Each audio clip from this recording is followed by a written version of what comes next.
Okay, we're getting ready to read. We set some ambiance. We've got a little jazz cafe going on. Looks like a rainy day somewhere. Not here in California. It's been nothing but a heat wave here, but this sure does look nice. So as this jazz is going, we're going to read Mr. Shivers, Beneath the Bed and Other Scary Stories. Getting in a Halloween spirit, as you could say. Written by Max Brallier, New York Times bestselling author. Illustrated by Letizia Rubangni. And this is a Scholastic book. I love all the details. Scary stories. Beneath the Bed and Other Scary Stories. I think we got this at a book fair, I don't know, several years ago. Because this is kind of a book that Dylan's aged out of, but it's so cute. We want to just read it, and like I said, always keep a digital copy. Ooh, a scary haunted house. This was copyright 2019. So this might have been like a first grade book fair. Okay, letter to the reader. Beneath the bed, a hair down to my stomach. The statue, a dark and stormy night, and the noise at the window.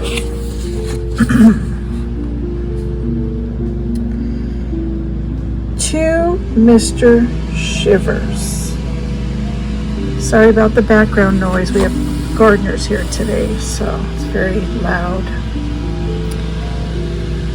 Okay, dear reader, I like stories that are cold, dark, and surprising, just like the stories in this book. A strange box was left on my doorstep. A dead mouse sat beside it. Here's what I found inside. A tree branch, a doll's eye, a piece of an old quilt, a toy's rusty head. There was also a notebook in the box. This note was taped to it. Promise me, Mr. Shivers, that you will share the stories inside this book. So, this book is my promise. I pass these stories to you, and I hope you like scary stories, because these stories will make you shiver. Signed, Mr. Shivers. Okay, beneath the bed. Kids at school said the old house on the hill was full of ghosts. Ooh. The kids dared me to visit the house. They dared me to visit at night. They dared me to visit every room. They begged my sister Beth to go with me. After I asked 5 times, she said, okay.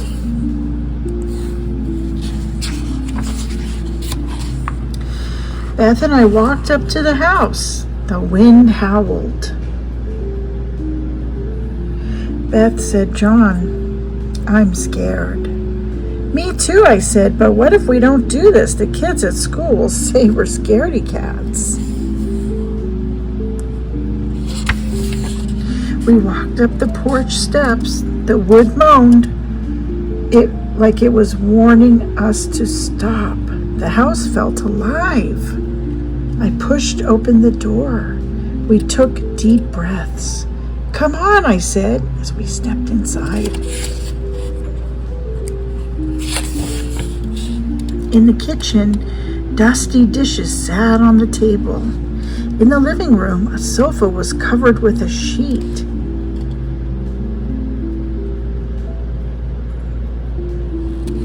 Looks abandoned. In the library, a book sat open, like it was waiting for a reader. There was only one room left to visit, the attic bedroom. Somebody's been paying the light bill, though. Beth and I went up, up, up.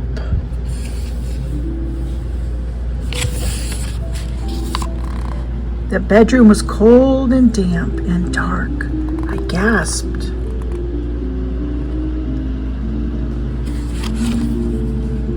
Two tiny lights glowed beneath the bed. Beth grabbed my hand.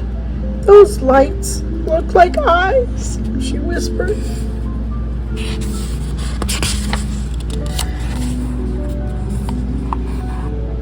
A chain hung from the ceiling. My hand shook as I tugged it. Click! Light filled the room. A doll sat beneath the bed. Beth giggled. "They are eyes," she said. "They are only the small painted eyes of an old doll." That looks quite creepy, though. That doll has quite a stare. At least they found some light. There are no ghosts in this house, I said, smiling. "That is right," the doll said. "It is just the three of us." A hair down to my stomach.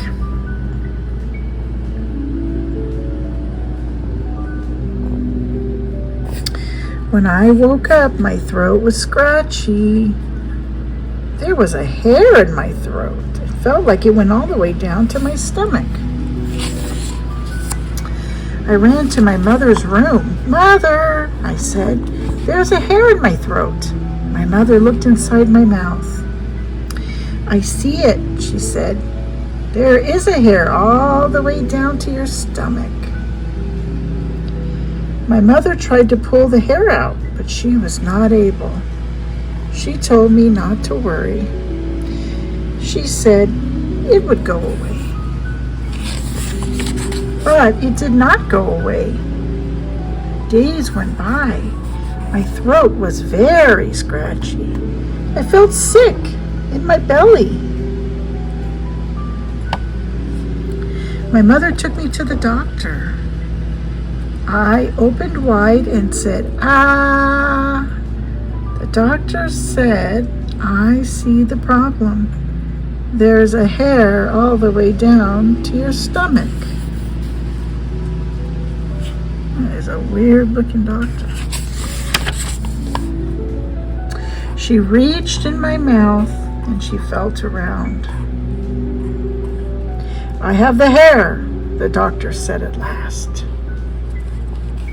She pulled and pulled, but what she pulled out was not a hair. It was a mouse. "You should not sleep with your mouth open," the doctor said. "This mouse crawled all the way down to your stomach." The statue. I was at a yard sale with my mom. She was looking at a creepy statue of a man. The statue stood as big as a real man. The man's lips were pressed tight together in a frown like he was cold.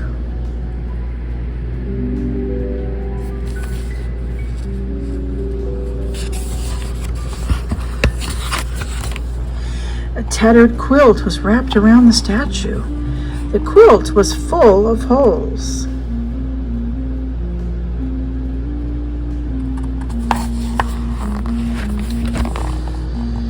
I didn't like the quilt. It smelled old.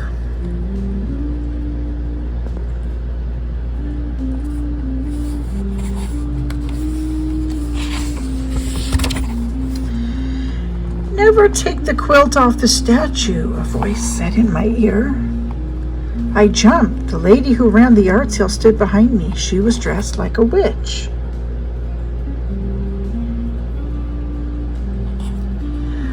My skin prickled. An icy breeze swept across the yard. Suddenly I felt very cold. "Mom," I said, "don't buy that statue." Boy, she's even kind of green like a witch. But my mom bought the statue. A lady threw in the quilt for free.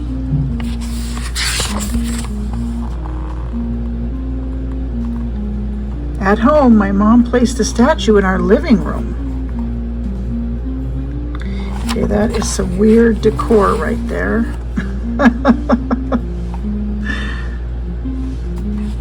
The statue and the quilt gave me the creeps. I ran up to my room to get away from them, but I could not stop thinking about the smelly quilt. I could smell it all the way upstairs. Later that night, I tiptoed downstairs. I marched up to the statue and yanked the quilt off.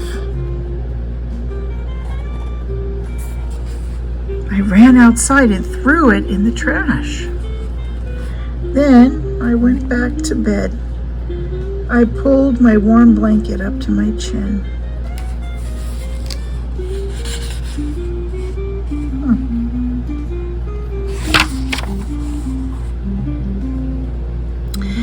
I wasn't asleep for long. I woke up cold. My teeth were chattering. I looked around. My blanket was gone. Sheesh. The yard sale lady's warning raced through my head. Never take the quilt off the statue. I rushed downstairs.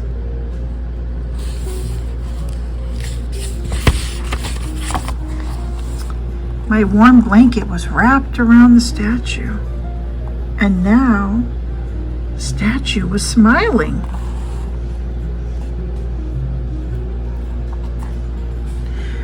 A dark and stormy night.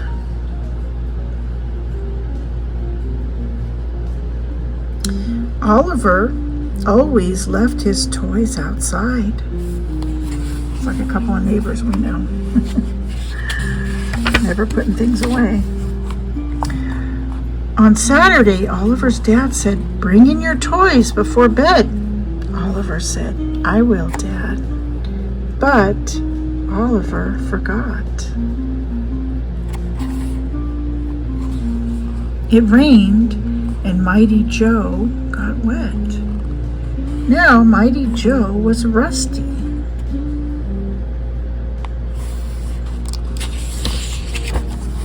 On Sunday, Oliver's mom said, "Bring in your toys before bed." Oliver said, "I will, Mom."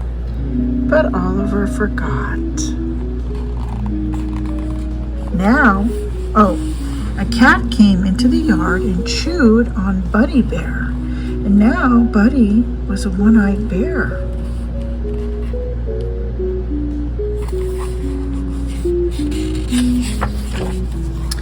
On Monday, Oliver was sound asleep when, crack! The sound of thunder woke him up. Rain pounded against his window. Lightning lit up his room.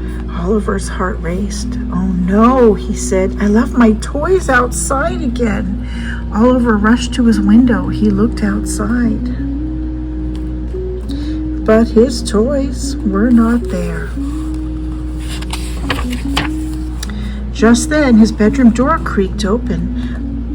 Oliver's toys stood in his doorway. They looked wet and angry.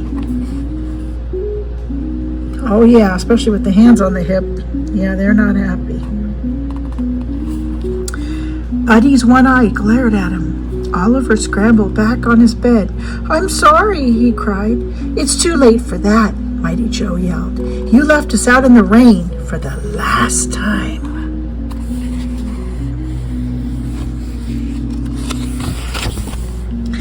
The toys slowly marched toward Oliver.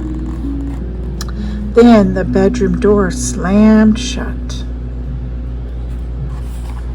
Uh-oh.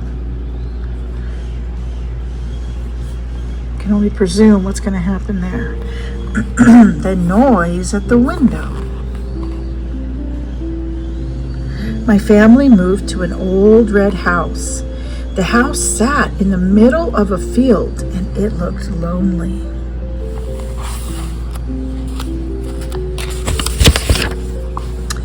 My new bedroom smelled like dust and cobwebs. Our first night in the house, my mother and father tucked me in. "Sweet dreams, Lucy," they said. I pulled the blankets close and shut my eyes tight. Then I heard a noise. Scrape, scrape. "Ah!" I yelled.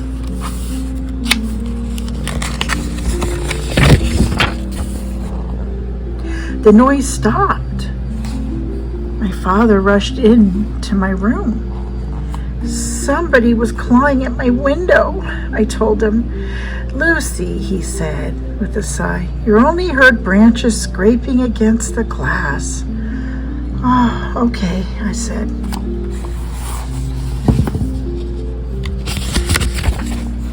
I pulled my blankets closer. I shut my eyes tighter. I began to drift to sleep when scrape, scrape. "Ah!" I yelled. Now she's really scared. She's got the drapes open and I don't see a tree there, but the noise stopped. My mother flung open the door. "Somebody was clawing at my window," I told her. "Lucy," she said with a sigh, "you only heard branches scraping against the glass." "Okay," I said softly.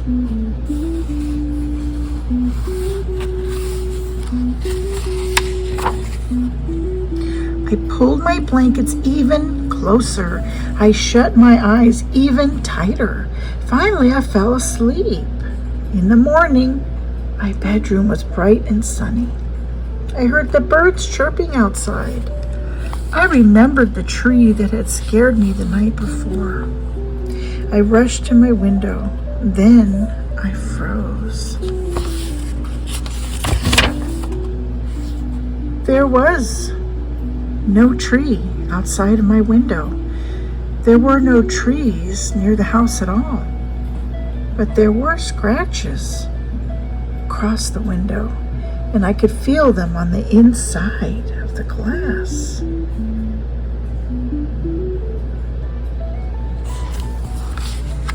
Okay, about the creators. Max Brallier is the New York Times USA Today bestselling author of more than 30 books, including the Last Kids on Earth series, the Eerie Elementary series, and the Galactic Hot Dogs series. Max lives in New York with his wife and daughter. And Leticia Rubangni is a children's book illustrator. At an early age, she fell in love with storytelling through pictures. She carries her red sketch pad everywhere she goes to capture any interesting ideas. She lives in Tuscany, Italy.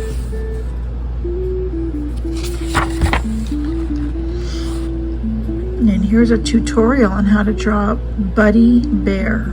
Do the head and the ears, 2 arms, 2 legs, and a body. And then you draw the shape of the face and the belly.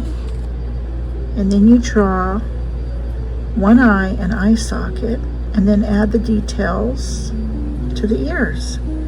Draw a vertical line on the face and the belly and add a nose. Color in your drawing.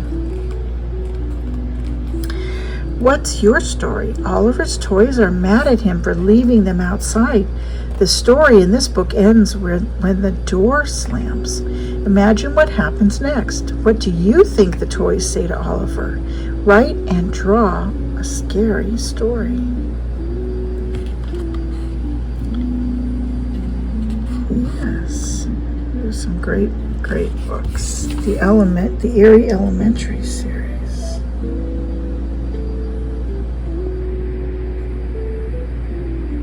That looks pretty good.